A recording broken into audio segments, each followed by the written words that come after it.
1986 Fleer Mini Kirby Puckett was there for the breakout.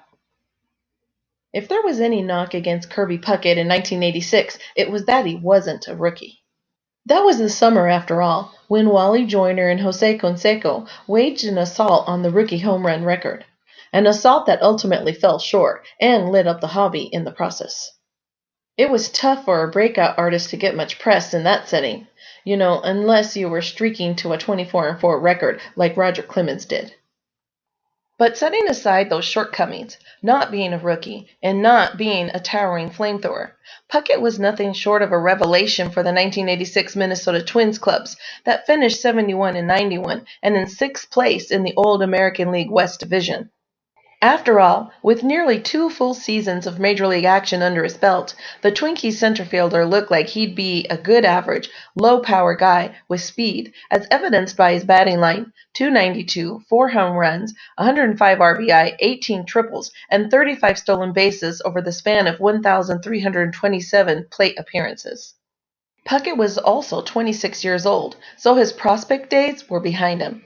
And then, dude went out and hit .328 with 31 home runs, 96 RBI, 20 stolen bases, and 119 runs scored. That performance garnered Puckett his first All-Star nod and sent collectors scrambling for his cards. His rookie issues were chief among those targets, of course, but the hobby also embraced his then-current cards, like this nifty blue-bordered 1986 Fleer card showing a coiled and youthful twin. That card was an instant hit and became something of a classic. But every once in a while, though, that other 1986 Fleer Puckett shows up. Looks funny, huh? To see that familiar photo in that familiar frame? Especially at that size, seeing how this card hails from the 1986 Fleer Mini set, or formerly the 1986 Fleer Classic Miniature set. Issued as a 120-card box set, the Fleer Minis were just that, with each piece measuring just 1 13/16 by 2 19/16.